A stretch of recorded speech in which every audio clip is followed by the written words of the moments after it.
ప్రియులారా, యూట్యూబ్లో వర్తమానం వింటున్న బిడ్డలందరికీ, మా ప్రియులందరికీ ప్రత్యేకమైన వందనాలు తెలియచేసుకుంటూ ఉన్నాం. మరి సమయం దేవుని వాక్యాన్ని మనం ధ్యానం వింటున్నాం. యెహోషువ గ్రంథము 24వ అధ్యాయము 15వ వాక్యాన్ని మనం చదువుకుందాం. యెహోవాను సేవించుట మీ దృష్టికి కీడని తోచిన ఎడల మీరు ఎవరిని సేవించెదరో, నది అద్దరిని మీ పితరులు సేవించిన దేవతలను సేవించెదరో, అమోరీయుల దేశమును మీరు నివసించుచున్నారే వారి దేవతలను సేవించెదరో నేడు మీరు కోరుకునడి. మీరు ఎవరెవరిని సేవింప కోరినను నేనును నా ఇంటి వారును యెహోవాను సేవించదము అనెను. ప్రియులారా, ఇక్కడ గమనించినట్లయితే యెహోషువ గ్రంథంలో 24వ అధ్యాయంలో యెహోషువ తన చివరి దినాలలో మరి ప్రజలందరికీ కూడా సందేశాన్ని అందిస్తున్నట్లుగా మనం చూస్తూ ఉంటున్నాం. మరి దేవుని మహాకృపను బట్టి ఐగుప్తు దేశం నుంచి మోషే నిజరు ప్రజలు విడిపించారు. తర్వాత యెహోషువ నాయకత్వంలోకి వచ్చాడు. మోషే 6 లక్షల మంది ప్రజలు నడిపించారు. యెహోషువ 30 లక్షల మంది ప్రజల్ని నడిపించారు. అయితే తన అవసాన కాల దశలో, మరి తన ముగింపు దశలో వాళ్ళందరికీ కూడా మరి సందేశాన్ని ఇస్తూ తన కాలాన్ని ముగించే ముందు ఈ చివరి మాటలు తెలియచేస్తూ వారందరితో ఈ మాటలు అంటూ ఉన్నాడు. ఏమంటున్నారంటే, మీరు ఎవరెవరిని సేవించగోరెదరో వారిని సేవించండి. మీ పితరులు, ఎందుకంటే అబ్రహాము యొక్క సంతానం అంతా కూడా సూర్యచంద్ర నక్షత్రాలని ఆరాధన చేశారట, నది అద్దరణ ఆరాధన చేశారట. అయితే మీరు నేడు అమోరీయుల దేశంలో కాపురం చేస్తూ ఉన్నారు.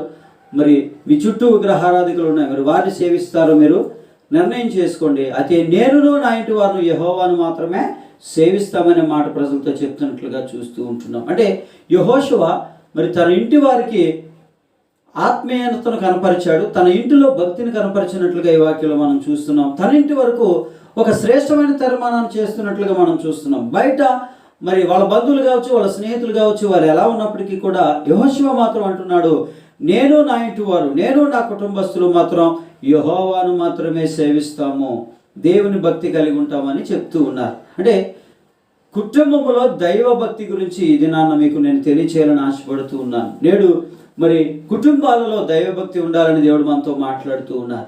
చూడండి, అనాది కాలం నుంచి కూడా మరి ఇప్పుడంటే మనం మందిరాలు మరి కూడుకుంటూ ఉన్నాం, పెద్ద పెద్ద మందిరాలు ఉన్నాయి, సన్నిధులు ఉన్నాయి, ప్రతి చోట మరి చర్చిలు కట్టబడ్డాయి, సువార్త అందించబడుతూ ఉంది. అయితే పాతకాలంలో మరి అలా కాదు, మరి ఇళ్లలోనే భక్తి చేసుకుంటూ ఉండేవారు. కనుక కొత్త నిబంధనలో కూడా పాతకాలంలో వారు ఏంటంటున్నా మరి దేవుణ్ణి ఆరాధన చేస్తూ ఉండేవారు, ఇంట్లో కలుసుకుంటూ ఉండేవారు. పరిశుద్ధాత్మ దేవుడు మొట్టమొదటిగా వచ్చింది ఒక ఇంట్లోకి ఆయన వచ్చారు. మేడగదిలో యేసు ప్రభు వారు మరి ఆఖరి భోజనం చేసినట్లుగా మనం చూస్తూ ఉంటున్నాం.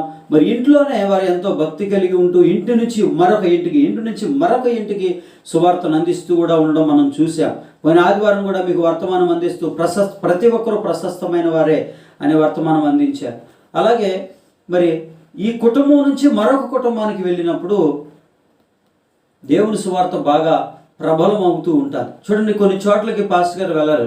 మీ బంధువులు, మీ స్నేహితులు, మీకు పరిచయం ఉన్న వారందరితో పాస్టర్ గారి పరిచయం ఉండకపోవచ్చు, పాస్టర్ గారు చెప్పినా వినకపోవచ్చు. కానీ కుటుంబం నుంచి మరొక కుటుంబానికి ప్రభువుని గురించి మనం తెలియచేసినట్లయితే కనుక అలాగే సువార్త అందుద్ది. అయితే మొదట ఇక్కడ ఏమంటున్నారంటే, నేనును నా ఇంటి వారును, మనం ఇంటి వారిలో ఉన్న వారు మధ్యలో ఇంటి వారిలో భక్తిని కనపరిచేవారుగా ఉండాలని దేవుని వాక్యం మనతో మాట్లాడుతుంది. దేవునికి మహిమ కలుగును గాక. దేవుణ్ణి సేవించడం గురించి చెబుతూ ఉన్నాడు.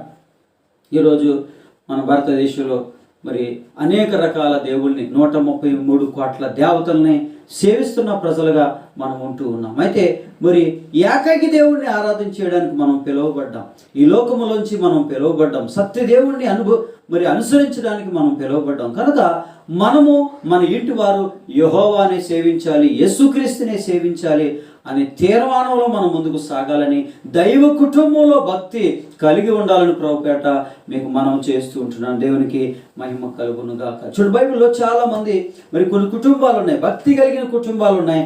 ఆ కుటుంబాలన్నిటిలో కూడా మొదటగా ఎవరో ఒకరు రక్షించబడినప్పుడు ఆ ఒక్క వ్యక్తి ద్వారా కుటుంబానికి రక్షణ వచ్చింది. ఆ ఒక్క వ్యక్తి ద్వారా ఆ కుటుంబాన్ని ప్రభు యొక్క మరి సన్నిధికి నడిపించినట్లుగా, రక్షణలోకి నడిపించినట్లుగా దేవుని వాక్యంలో మనం చూస్తూ ఉంటూ ఉన్నాం. దేవునికి మహిమ కలుగును గాక. యెహోషువ కూడా అదే చెప్తున్నాడు, మీరు ఎవరెవరన్నా సేవించండి, అయితే నేను నా ఇంటి వారు కలిసి ఒక తీర్మానం చేస్తున్నాం. తీర్మానము నేను ఒక్కడనే కాదు చేసేది, మా ఇంటి అందరితో తీర్మానం చేస్తున్నాం. తల్లి, తండ్రి, పిల్లలు, కోడళ్ళు అందరూ కలిపి ఒక తీర్మానం చేసినట్లుగా మనం చూస్తున్నాం. దేవుడు కుటుంబాల మరి బాగుండాలని కోరుకునే దేవుడై ఉన్నారు మన దేవుడు. మరి ఆయన మదిలోంచి వచ్చిన వ్యవస్థ ఏంటంటే కుటుంబ వ్యవస్థ. ఈ కుటుంబ వ్యవస్థను సిద్ధం చేసింది ఎవరంటే దేవుడే అని ప్రభుపేట మనం చేస్తూ ఉంటున్నాం. దేవునికి మహిమ కలుగును గాక. చూడండి, నోవాహుతో దేవుడు మాట్లాడుతున్నప్పుడు కూడా ఏమన్నారంటే, ఇదిగో నీ ఇంటి వారి రక్షణ కొరకే వాడను సిద్ధం చేసుకోమని చెప్పారు. అంటే కుటుంబం రక్షణ కొరకు దేవుడు ఎంతగా శ్రద్ధ తీసుకుంటున్నాడు, ఎంతగా దేవుడు పట్టించుకుంటున్నాడు అనే విషయాన్ని మనం గమనించాలి. వాక్యం వింటున్న వారిలో బిడ్డలారా, మీరు ఎవరైనా కూడా మరి మీ ఇంట్లో ఒక్కరే రక్షించబడినట్లయితే కనుక మీ ఇంటి వారి రక్షణ కొరకు మీరు ప్రయాసపడవలసిన వారు అన్నారు. వారికి నీవు తెలుసుకున్న సత్యాన్ని తెలియచేయవలసిన వాడవై ఉంటున్నావు. అంత మాత్రమే కాదు, మొదట నీ భక్తి, నీ ప్రార్థన, నీ యథార్థత, నీ నీతి, నీ భక్తి అంతా కూడా ప్రభువుని సేవిస్తున్న ఆ విధానం అంతా కూడా మొదట నీకు ఎక్కడ సాక్ష్యం ఉండాలంటే నీ ఇంటి వారి మధ్యలో సాక్ష్యం ఉండాలని ప్రభు పేరట మనం చేస్తూ ఉంటున్నాను. దేవునికి మహిమ కలుగును గాక. కనుక చూడండి, ఒక భర్త గురించి భార్య మంచి సాక్ష్యం ఇస్తేనే ఆ సాక్ష్యం మంచిదండి. ఒక భార్య గురించి భర్త ఇస్తేనే సాక్ష్యం అండి. ఈ భార్య భర్తల గురించి వాళ్ళ పిల్లలు సాక్ష్యం ఇస్తేనే అది మంచి సాక్ష్యం అని ప్రభుపేట మనం చేస్తున్నాం. ఎందుకంటే మనలో ఉన్న భక్తి అంతా కూడా ఎక్కడ కనపరచగలుగుతామంటే, లేదా చెడు ఎక్కడ కనపరచగలుగుతామంటే, మనమేంటో, మన క్యారెక్టర్ ఏంటో, మన విధానం ఏంటో ఎక్కడ కనపరచగలుగుతామంటే అది ఇంట్లోనే కనపరచగలుగుతాం, మనకు దగ్గరగా ఉన్న బంధువుల దగ్గరే కనపరచగలక మన ఇంటి వారి మధ్యలో మనకు మంచి సాక్ష్యం ఉండగలగాలి. దేవునికి మహిమ కలుగునుగా. కనుక దేవుని వాక్యం ఏముంటుందంటే, మొదట భక్తి ఎక్కడ ప్రారంభం అవ్వాలంటే నీ ఇంట్లో ప్రారంభం అవ్వాలి, నీ ఒంట్లో ప్రారంభం అవ్వాలి. నీ ఒంట్లో భక్తి లేనప్పుడు, అర్థమవుతుందా? ఒంట్లో అంటే శరీరంలో, నీ హృదయంలో భక్తి లేకపోతే నీ ఇంట్లో నువ్వు భక్తిని కనపరచలేవు. నీ భక్తి నీ ఇంట్లో సరిగ్గా కనపరచకపోతే ఈదిలో వాడికి చెప్పడం వల్ల ఉపయోగం ఏముంటుంది చెప్పండి? ఈదిలో వేషధారణ అవుతుంది. కనుక మొదట దైవ భక్తి గృహంలో ఉండాలని దేవుడు తెలియచేస్తూ ఉన్నారు. దేవునికి మహిమ కలుగును గాక. కనుక యెహోషువ ఒక మంచి తీర్మానాన్ని, దేవుణ్ణి సేవించే తీర్మానాన్ని చేశారు. చాలా తీర్మానాలు చేస్తాం.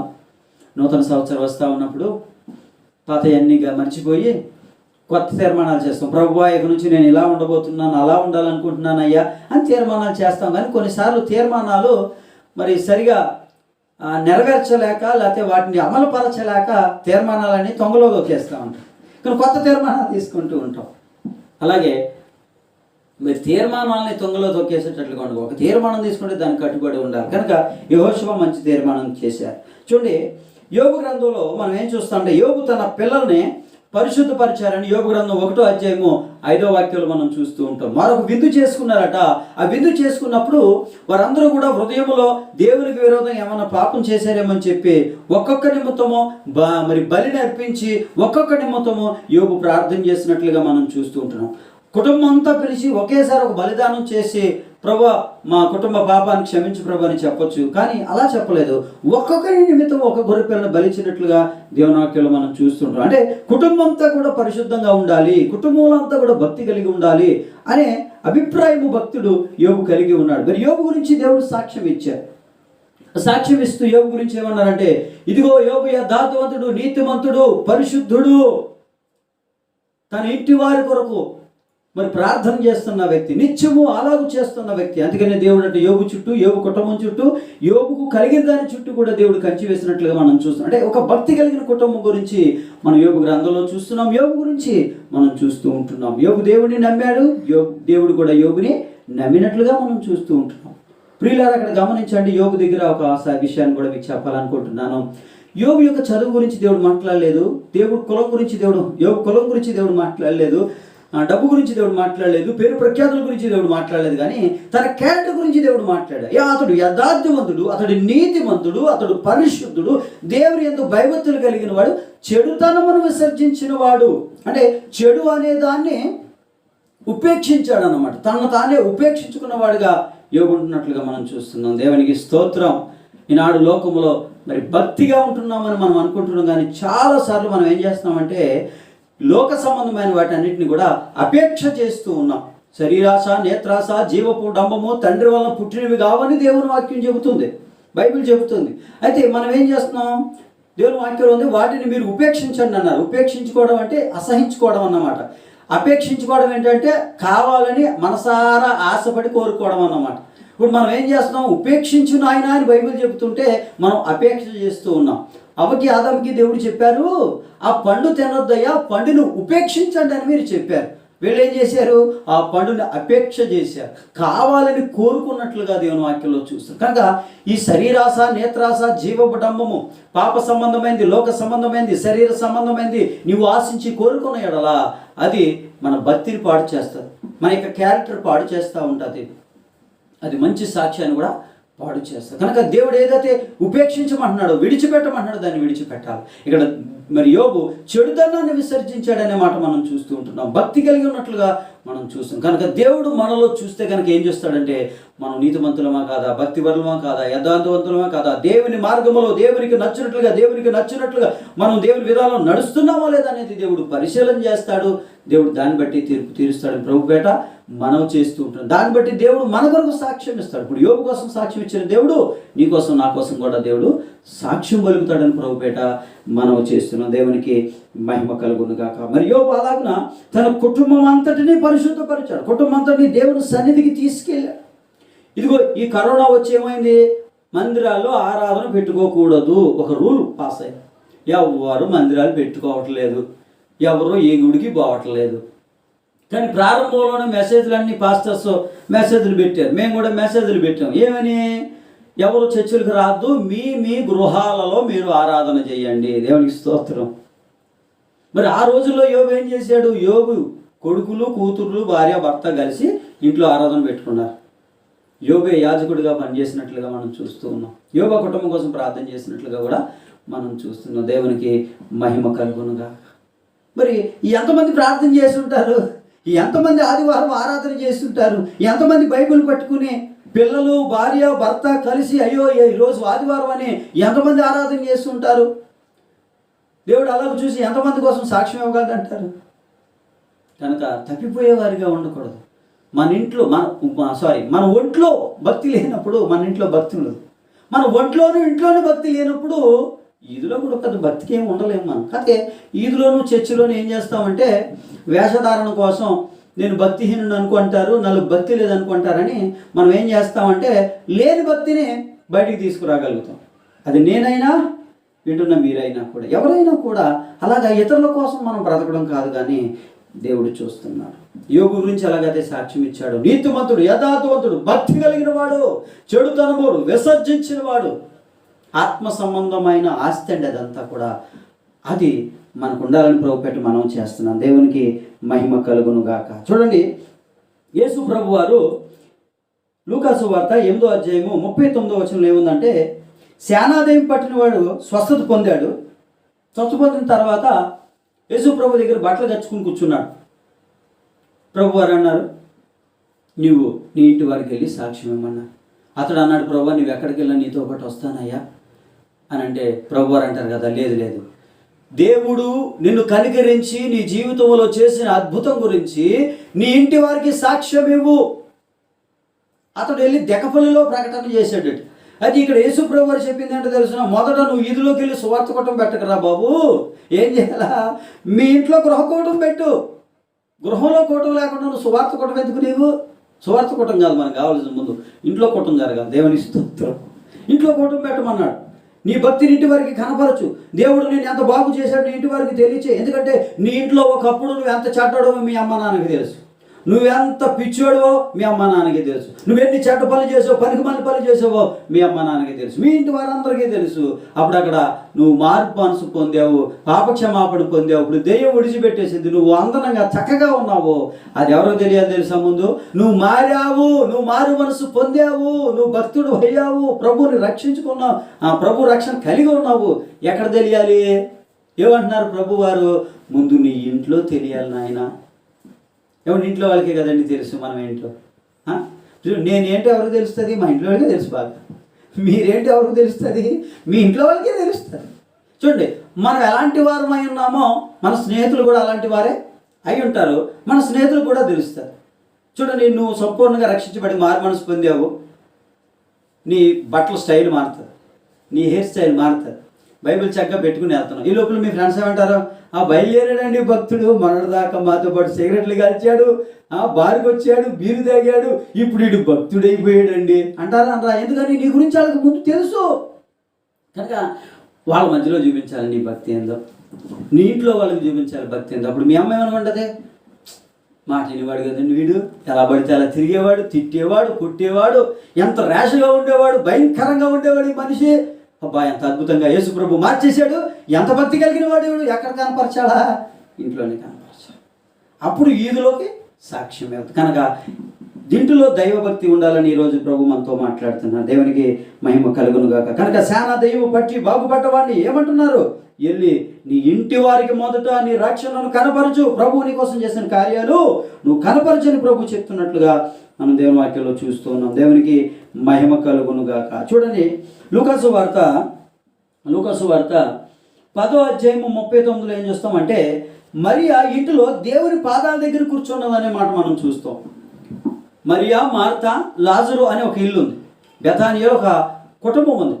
ఆ కుటుంబానికి యేసు ప్రభు వారు వెళ్ళారు. అలా వెళ్ళినప్పుడు ఆ కుటుంబంలో ఈ మరి అనే ఒక స్త్రీ, భక్తి కలిగిన స్త్రీ ఏం చేసిందంటే యేసు ప్రభు పాదాల దగ్గర కూర్చున్నదట.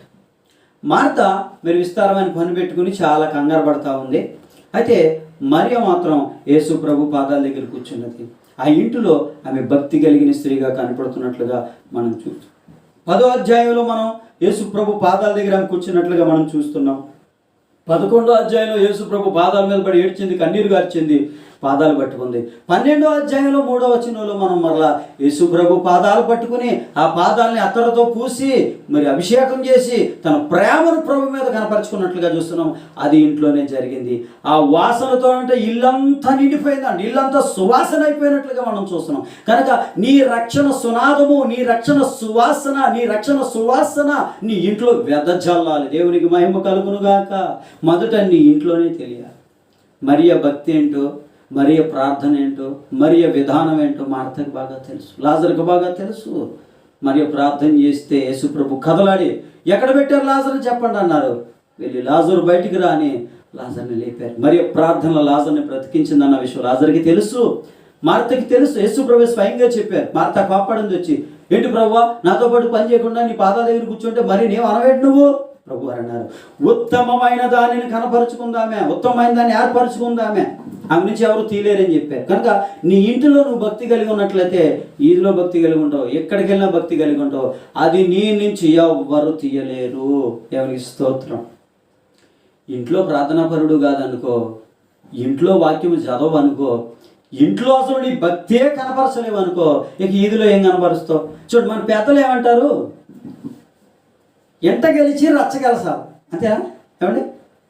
ఇంకో టైప్ ఆఫ్ కూడా ఉంటుంది. ఏంటో తెలిసిన, ఇంట్లోనేమో ఈగల మోత, బయటేమో పలకీల మోత. కొంతమంది విధానం ఎలా ఉంటుంది అంటే, బయట అందరూ వ్యక్తి గురించి ఆహా ఓహో ఎంత మంచి చూడండి బాబు వీడు, ఎంత మేలు చేస్తాడండి, మంచి పని చేస్తాడండి. ఇంట్లో మాత్రం భార్యకి తిండి ఉండదు, పిల్లలకి తిండి ఉండదు, వాళ్ళకి సదుపాయాలను ఏముండవు. ఇంట్లో మాత్రం ఈగల మోత, గొడవ, బయట మాత్రం పలకీల మోత, అలా ఉంటుంది అన్నమాట. కనుక అది కాదు దేవుడు కోరుకునేది. ఎంట గెలవాల ముందు ఇంటిలో మన భక్తిని కనపరచాలి, మన పిల్లల ఎదుట భక్తిని కనపరచాలి, మన పిల్లలు సాక్ష్యం ఇవ్వాలా.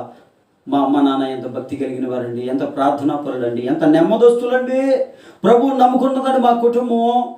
ఈ రక్షణ మా డాడీ ద్వారా వచ్చిందండి, మా డాడీ రక్షించబడి మాకు ఆ రక్షణ అందించడం మన పిల్లలు సాక్ష్యం ఇవ్వాలి. మన ఇంటిలో ఆ భక్తి ఉండాలని ప్రభు కోరుకుంటున్నాడు. దేవునికి మహిమ కలుగును గాక. దేవునికి స్తోత్రం. చూడ మరొక మాట మనం చూద్దాం. అక్కడ వాక్యాల్లోకి వస్తూ ఉన్నాం మనం. యోహాను సువార్త 1:41లో మనం ఏం చూస్తామంటే, ఆంద్రయ్య తన సహోదరుడిని దేవుని యొద్దకు నడిపించారట. ఇక్కడ ఆంద్రయ్య యోహాను శిష్యుడిగా ఉన్నాడు. అయితే యోహాను అన్నాడు, నా వెనక వచ్చేవాడు నాకంటే గొప్పవాడని యేసు ప్రభు కోసం సాక్ష్యం ఇవ్వగానే యోహాను ఆంధ్ర ఇద్దరు కూడా జాలర్లు. వాళ్ళు ఏం చేశారంటే యేసుక్రీస్తుని వెంబడించడం ప్రారంభించారు. యేసుక్రీస్తుని వెంబడించిన తర్వాత ఆంధ్ర ఏం తెలుసుకున్నాడంటే, యేసుక్రీస్తే లోక రక్షకుడు, మెస్సయ్య, మేము ఎదురు చూసిన మెస్సయ్య అని తెలుసుకుని వెంటనే మొదట ఎక్కడికి వెళ్ళాడంటే పేతురు దగ్గరికి వెళ్ళాడు, తన సహోదరుడి దగ్గరికి వెళ్ళాడు, తన ఇంటికి సువార్త చెప్పడానికి వెళ్ళాడు. పేతురు దగ్గరికి వెళ్ళి, నా పేతురన్నా మేము యేసుక్రీస్తుని కనుగొన్నామన్నా, మెస్సయ్యాను కనుగొన్నామన్నా, నువ్వు కూడా వచ్చి చూడురా, యేసు ప్రభు దగ్గర తీసుకెళ్తాను, మెస్సయ్య దగ్గర తీసుకెళ్తాను అని వాళ్ళ ఇంటిలో ఉన్న అన్నకి సాక్ష్యం చెప్పాడు. ముందు పేతురుని మరి ఆంధ్రయ్య యేసు ప్రభు దగ్గర తీసుకెళ్ళి పరిచయం చేశాడు, మెస్సయ్యని పరిచయం చేశాడు. తర్వాత పేతురు అద్భుతమైన సేవకుడైనట్లుగా మనం చూస్తూ ఉన్నాం. మరి తమ్ముడా, చెల్లి, మీ ఇంటి వారికి ప్రభువుని పరిచయం చేయి. ఇంకా మీ ఇంట్లో రక్షించబడలేదా, మారు మనసు పొందలేదా, మొదట నీ ప్రయాస ఎక్కడో తెలిసినా నీ ఇంట్లో చేయ. రాజమండ్రిలో షేక్ ఇక్బాల్ గారు ఎవరు ఒక ఆయన ఉన్నారు, ముస్లిం ఆయన మరి స్వస్థత పొందుకొని ప్రభువులోకి వచ్చారు. ప్రభువులోకి వచ్చిన తర్వాత ఇప్పటికి జాంపేటలో సేవ చేస్తున్నారంట. నేను సాక్ష్యాన్ని విన్నాను, ఆయన సాక్ష్యం. ఆ ఇక్బాల్ గారు ఏం చేశారంటే, మొదట ప్రభు ద్వారా స్వస్థపరచబడిన ఆయన శుక్రవారం ఉపవాసం ఉండి ఇంట్లో బైబిల్ పట్టుకుని ప్రార్థన చేసేవాడట. ఎవరికి ఏం చెప్పేవాడంట కాదంట, బైబిల్ చదివేవాడంట, బిగ్గరగానే ప్రార్థన చేసుకునేవాడట. అలాగే 2 వారాలు గడిచిన తర్వాత ఒక వారం వాళ్ళ అమ్మగారు వచ్చారట, 2వ వారం వాళ్ళ అక్కగారు వచ్చారట. అంతే ప్రార్థన. ఇంట్లో కనపరిచాడు తన భక్తిని. తర్వాత బంధువులకి, స్నేహితులకి తెలిసిందట.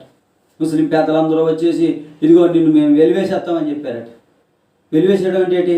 మా నీళ్ళు మమ్మల్ని తాగినవరా, మా గూడు మమ్మల్ని తిన్నవరా. వెలివేసేయడం అంటే ఏంటంటే, రేపు అన్నాడు మీతో మేము మాట్లాడడం, మీకు మంచి వచ్చినా చెడ్డ వచ్చినా మేము రామని చెప్పారంటాడు. ఓ అంతే కదా, మా గూడు మమ్మల్ని ఏం తినకుండా చేయరు కదా, మా నీళ్ళు మేము తాకుండా ఏం చేయరు కదా మీరు. కనుక వెలివేసేయడం అంటే అంతే కదా. సలాం అలైకుం బాయ్ అనేవాళ్ళు. మీరు కొంతమంది ఉంటే, వందనాలు అయ్యారు అనేవాళ్ళు 1000 మంది ఉన్నారు, నాకు మీతో పని లేదు అన్నాడట. దేవునికి స్తోత్రం, హల్లెలూయా. కనుక మన భక్తి మొదట మన ఇంటి వరకు కనపరచాలి. ఏదైనా కూడా ఒకరితోనే ప్రారంభం అవుతుంది. ఒక్కరితో ప్రారంభమైంది, 12 మందితో ప్రారంభమైంది యేసుక్రీస్తు సువార్తను ప్రకటించడం. ఇప్పుడు ప్రపంచవ్యాప్తంగా సువార్త ప్రకటించబడుతున్నట్లే మనం చూస్తున్నాం. మొదట మన ఇంటికాడ బయలుదేరినట్లయితే కనుక భక్తి అది చుట్టుపక్కలందరికీ కూడా బాగుతుంది. మన ఇంటి ద్వారా అనేకులకి ఆశీర్వాదం దేవుడు కలిగించేవాడు అయి ఉన్నాడు. మరి పేతురుని ఒక్కడిని తీసుకొస్తే పేతురు ఎంత గొప్ప సేవకుడయ్యాడు చూడు. మొట్టమొదటిగా పేతురే అపోస్తల కార్యాలు ప్రసంగించాడు. ఒక్కసారి ప్రసంగానికి 3000 మంది రక్షించబడ్డారు. రెండోసారి మరలా ప్రసంగించాడు, 5000 మంది రక్షించబడ్డారు. ఒక్క వ్యక్తి వెలిగించబడితే ఎంతమంది వెలిగించబడ్డారు? 100 క్యాండిల్స్ ఉన్నాయండి, 100 అగ్గిపెట్లు అగ్గిపుల్లలో వెలిగించాలా? ఒక్క కవ్వు తిరిగితే చాలు, అన్నిటినే వెలిగించవచ్చా లేదా? ఏమండి? కనుక ఒక్క పేతుర్ని ఆంధ్రయ్య తీసుకొచ్చాడు. తన ఇంటి వారికి ముందు రక్షణ కలిగించడానికి ప్రయత్నించేశాడు. కనుక నువ్వు నీ ఇంటి వారికి చెప్పినప్పుడు నువ్వు ఆలోచించలేవు, నువ్వు అనుకోలేవు, ఏమో ఎవరు పేతురు అవుతారో. ఆంధ్రయ్య ఇప్పుడు తీసుకొచ్చాడు కానీ తెరచాటునే ఉన్నాడు, కానీ పేతురు మాత్రం గొప్ప సేవకుడైనట్లుగా దేవుని వాక్యంలో మనం చూస్తున్నాం. దేవునికి మహిమ కలుగునుగా. కాకరగా ఒక మాట చదువుకొని మన వాక్యాన్ని ముగించుకుందాం. చూడండి, ఫిలిప్పీయులకు రాసిన పత్రిక 16:33లో మరి చెరసాల అధికారికి ఆయన కుటుంబానికి పౌలు బాప్తీసం ఇచ్చినట్లుగా మనం చూస్తున్నాం. మరి పౌలు ఆ ప్రాంతంలో సువార్తను ప్రకటించడానికి వెళ్ళినప్పుడు ఒక దెయ్యం పట్టిన అమ్మాయి బాధపడుతుంటే ప్రార్థన చేసి దెయ్యాన్ని బాగొట్టేశాడు. ఎందుకు అంటే ఆ దెయ్యం పట్టిన ఆ అమ్మాయి అంటుంది, సర్వోన్నతమైన దేవుని సేవకులు వీళ్ళ మాట వినడానికి దెయ్యం సువార్త చెప్తుంది. పౌలుకి మంట కలిగింది, నేను కదా సువార్త చెప్పాలి. ఎందుకంటే కొరింథీ పత్రికలో పౌలు అంటారు కదా 9వ అధ్యాయంలో, అయ్యో సువార్త ప్రకటించకపోయిన ఎలా నాకు శ్రమ అన్నాడు. అంటే సువార్త భారంతో నడిచాడు ఆ సేవకుడు. కనుక సువార్త ప్రకటిస్తుంటే సర్వోన్నతమైన దేవుని సేవకులు వీళ్ళు మాట్లాడాలని దెయ్యం సువార్త చెప్తే మంట కలిగింది పౌలుకి. దెయ్యం బట్టి బాధపడుతుందని చెప్పేసి అమ్మాయి కోసం ప్రార్థన చేసి దెయ్యాన్ని బాగొట్టాడు. దెయ్యాన్ని బాగొట్టుకొనే మరి ఆమె దెయ్యం బట్టి సోది చెప్తుంటే కొన్ని డబ్బులు వస్తూ ఉన్నాయి. వాళ్ళ అధికారి యజమాని కోప్పడి మరి పౌల్ని శిలని తీసుకెళ్ళి చెరసాలలో వేస్తారు. చెరసాలలో వేస్తే చెరసాలలో మరి చాలా గట్టిగా కొట్టి చాలా బాధ పెట్టారు, చాలా ఇబ్బంది పెట్టారు. ఏం చేశాడో తెలుసిన, పౌలు ఒంట్లోనూ ఇంట్లోనూ భక్తి కలిగిన వాడు కనుక ఆ చెరసాలను ఏం చేశాడంటే మందిరంగా మార్చేశాడు. దేవునికి స్తోత్రం. ఏ పరిస్థితి అయినా కూడా అతడు అలా మార్చుకోగలిగిన వాడు అయినాడు. ఎందుకంటే తనలో భక్తి కలిగిన వాడు కనుక, ప్రార్థనాపరుడు కనుక. అర్ధరాత్రులు లేచి పాటలు పాడుతున్నాడు. దేవుని వాక్యంలో ఉంది, శ్రమ కలిగితే పాటలు పాడమని ఉంది. అదే సంతోషం కలిగితే పాటలు పాడు, శ్రమ కలిగితే ప్రార్థన చేయనుంది. ఆయన ఏం చేశాడంటే దెబ్బలు కొట్టేసినందుకు పాటలు పాడాడు. సంతోషంగా పాటలు పాడుతుంటే ఖైదీలందరూ వింటున్నారంట, ప్రార్థన చేసుకుంటున్నారు. చెరసాల పునాదులు అదిరిని, డోర్లన్నీ తెరవబడ్డాయి. ఆ చెరసాల అధికారి అనుకున్నాడు, ఖైదీలందరూ వెళ్ళిపోయారు, నాకు శిక్ష అని తను పొడుచుకోబోతుంటే అన్నాడు, అయ్యా మేము ఎక్కడికి వెళ్ళలేదు అన్నాడు. వెంటనే దీపం తెమ్మని అతను నమస్కారం చేసి, అయ్యలారా రక్షణ పొందాలంటే నేనేం చేయాలన్నప్పుడు, ఇప్పుడు నేను చెప్తున్న ప్రసంగంలాగా ఎంతసేపు ప్రసంగం చెప్పలేదు ఆయన. దేవునికి స్తోత్రం. నువ్వు నీ ఇంటి వారు రక్షించబడతారు, యేసు ప్రభునందు విశ్వాసం ఉంచంతే చాలన్నారు. ప్రభువునందు విశ్వాసం ఉంచే చాలండి, రక్షించబడతాం మనం. కనుక అలాగే చెరసాల అధికారికి రక్షణ వచ్చేసింది. పౌలు దాన్ని అలా ఉపయోగించుకున్నాడు. కనుక మనలో భక్తి ఉంటే, మన ఇంట్లో భక్తి ఉంటే, మన ఇంట్లో భక్తి కలిగిన వారమై, మంచి సాక్ష్యం కలిగిన వారమై ఉంటున్నట్లయితే మన ఇంటి ద్వారా మరొక ఇంటికి, ఆ ఇంటి ద్వారా మరొక ఇంటికి, దేశానికి, రాష్ట్రానికి, ఆ ప్రాంతానికి సువార్త అందుద్ది. భక్తి కనపరచడానికి మరి ఎంతగానో అవకాశం వీలవుతుంది. కనుక మొదటగా మన ఇంట్లో మనం భక్తి కలిగిన వారిగా ఉండాలని ప్రభుపేట మనం చేస్తూ ఈ మాటలు నేను ముగిస్తున్నాను. దేవుడు ఈ మాటలు మన కొరకు దీవించి ఆశీర్వదించునుగాక.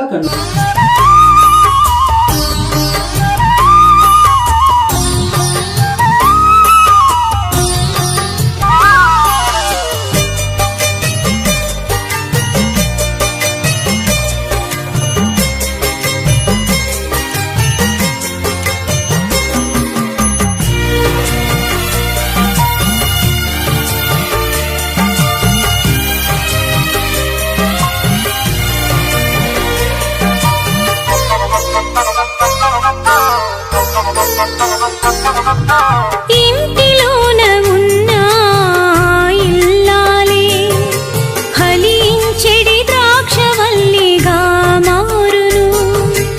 ఇంటి యందు ఉన్న యజమాని దీవెనగా మారును.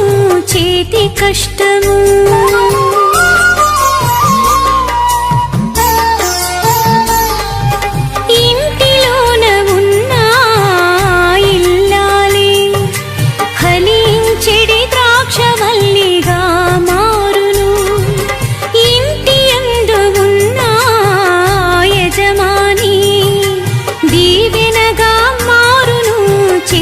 కష్టము మేలులు జరుగును, మేలులు జరుగును, మేలులు జరుగును. ఆ ఇంటిలో మేలులు జరుగును, మేలులు జరుగును, మేలులు జరుగును. ఆ ఇంటిలో యెహోవా యందు భయభక్తులు గల ఇల్లు దీవించబడును. ఇలలో యేసయ్య ముందు మోకరిల్లెడి ఇల్లు అన్ని వేళలా పోషింపబడును ధరలో.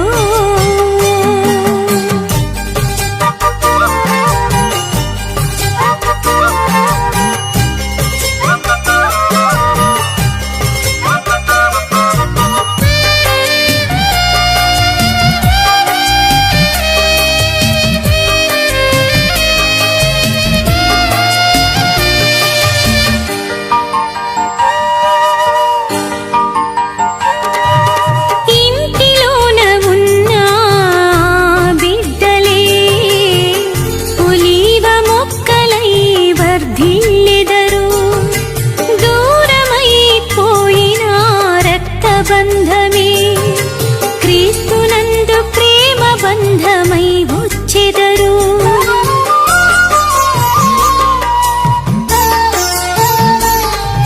ఇంటిలోన ఉన్న బిడ్డలే ఒలీవ మొక్కలై వర్ధిల్లెదరు.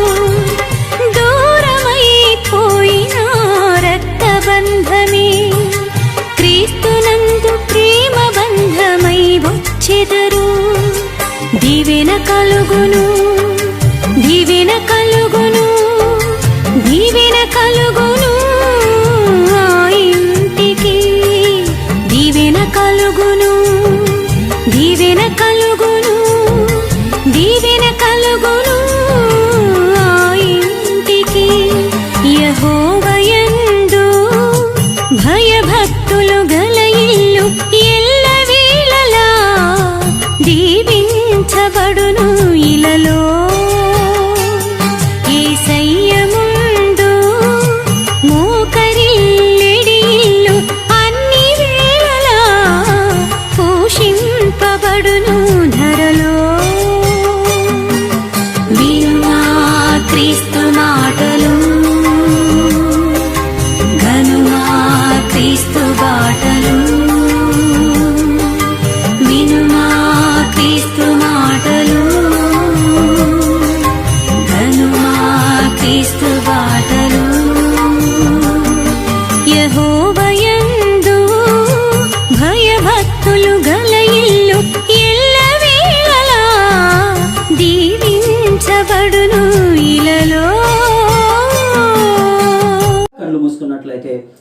ప్రార్థన చేసుకుందాం. పరిశుద్ధుడైన మా తండ్రి, మీకు వందనాలు. ఇది నాన్న కుటుంబాలలో దైవభక్తి కలిగి ఉండాలని మాతో మాట్లాడారు ప్రభువా. మరి పాతకాలంలోనూ కొత్త నిబంధన కాలంలో కూడా చాలా మంది వారి కుటుంబాలలో భక్తి కలిగి ఉన్నారు. వారి ఒంట్లోనూ వారి ఇంట్లోనూ భక్తి కలిగి ఉన్నారు కనుక వారు అనేకులను ప్రభావితం చేయగలిగారు, అనేకులని చెంతకు నడిపించగలిగారు. అందరూ ఒకడు వెలిగించబడ్డాడు, పేతురుని వెలిగించాడు. పేతురు అనేక వేల మందిని వెలిగించగలిగాడు. ప్రభువా, మేము కూడా మా ఇంట్లో ఒంట్లో మేము భక్తి కలిగి ఉండడానికి మాకు సహాయం చేయండి. ఇదిగో ఇంట్లో గెలిచి రచ్చగలవాలని మేము వాక్యంలో చెప్పు అయ్యా. మా ఇంట్లో మేము భక్తి కలిగి, మా ఇంట్లో మంచి సాక్ష్యం కలిగి లేకుండా నువ్వు ఎవరికి చెప్పినా మా సాక్ష్యం ఎవరు వినరయ్యా. సహాయం చేయి. భూదిగంతల వరకు మీరు నాకు సాక్ష్యం అని చెప్పావు. మీరు మాలో సాక్ష్యం లేకపోతే కనుక నాయన మా ఇంట్లో మేము సాక్ష్యం కలిగి ఉండడానికి మాకు సహాయం చేయండి. వాటి పెట్టిన వారందరితో మాట్లాడండి, దర్శించండి. హృదయంలో గొప్ప మేల్కొల్పు దయచేయండి ప్రభుత్వానికి. ప్రతి వారిని దర్శించమని ప్రార్థిస్తున్నాం. ఇగో కొంతకాలంగా ఆరాధనలు లేవు, ప్రార్థనలు జరగటం లేదు. అయినప్పటికీ కూడా తమ తమ గృహాలలో ఆరాధన జరిగినట్టుగా చేయకుండా మానివేసి ఉన్నారు. అది నీకు తెలుసు. కనికరించు, ప్రభుత్వం. ప్రతి ఒక్కరూ కూడా మొదట తమ ఇంటిలో భక్తి కలిగి ఉండడానికి, అదే భక్తి నాయన వారి స్నేహితుల మధ్యలో పంచుకోవడానికి, ఆయన మా దేశానికి, మా రాష్ట్రానికి, మా జిల్లాకి, మా ప్రాంతానికి మా భక్తి గొప్ప ఆశీర్వాదం కావడానికి మీరు సహాయం చేయండి. కుటుంబం నుంచే మీరు ప్రారంభిస్తారు కనుక మా కుటుంబాల్లో దైవ భక్తి కలిగిన కుటుంబాలుగా మీ కుటుంబాలు ఉండడానికి మీరు సహాయం చేయమని యేసయ్య నామములో ప్రార్థిస్తున్నాము తండ్రి. ఆమేన్. ప్రియమైన వారలారా, మరి ఇంతవరకు వర్తమానమైన మీ అందరికీ వందనాలు. దేవుడు మిమ్మల్ని, మీ కుటుంబాన్ని దీవించి ఆశీర్వదించును గాక. మరి దేవుని యొక్క మహాకృపను బట్టి మరి జూన్ 8వ తారీఖు నుంచి మందిరాలు తెరుచుకోవచ్చని మరి గవర్నమెంట్ ప్రకటిస్తూ ఉంది. అయితే ఈ ఆదివారం కాకుండా రేపు 7వ తారీఖు ఆదివారం కాకుండా 14వ తారీఖు ఆదివారం నుంచి కూడా ఆరాధనలు జరుగుతాయి. శుక్రవారం కూడా ఆరాధన జరుగుతుంది కనుక మరలా దేవుని మందిరానికి వెళ్దాం. గొప్ప కార్యం దేవుడు చేశాడు.